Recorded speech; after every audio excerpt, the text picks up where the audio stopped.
easier than ever to generate stuff. Hey guys, JT here with Investments Refreshments, and today we're going to be talking about AI hype. First, we're going to talk about Claude Code specifically. So, I'm a huge fan of Claude Code. I use it nearly daily.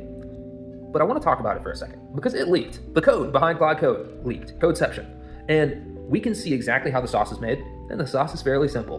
Well, 512,000 lines of TypeScript, I guess simple is kind of relative. The sauce is that it has scripts and tools that it calls whenever it meets certain thresholds. That's all that it is. And Anthropic is the best marketing agency imaginable that I've ever seen in my life.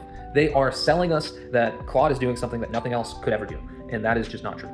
Claude Mythos as well, I'm going to throw that in as a bonus hype topic. Claude Mythos is just trained on cybersecurity data, so input tokens generate the output tokens, and the output tokens say, hey, this is probably a vulnerability based on what we've been trained on. We think it's a vulnerability. It's easier than ever to do pen testing, and so they're probably not going to release that one because it's just going to allow for bad actors to be able to generate bad stuff, potentially. Just calling it Mythos, another marketing gimmick from Anthropic, which is fine. Anthropic I do like. I like them more than OpenAI, to be honest with you, because the next topic that we're going to discuss is artificial general intelligence.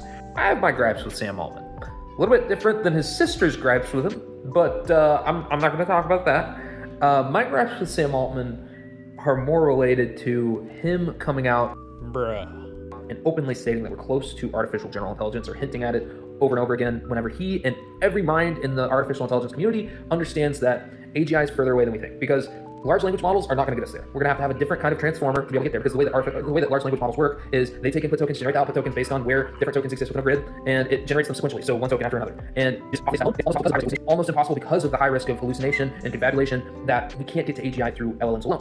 An interesting thought would be pouring more resources into diffusion models, which Stable Diffusion is how the image generated models typically work, which is that it starts with static and then reverse.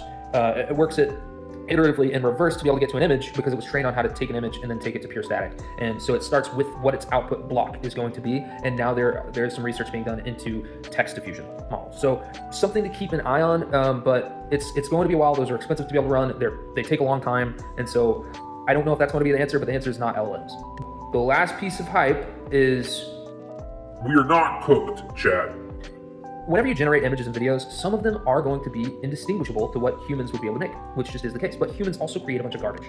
There's a reason why people are getting sickened by the amount of AI slop that exists out there. It's because people are generating so much stuff. And these models, they've been trained on people stuff.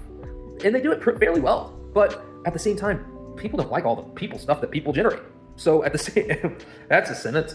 And we still need a human touch to be able to get things to and across the finish line.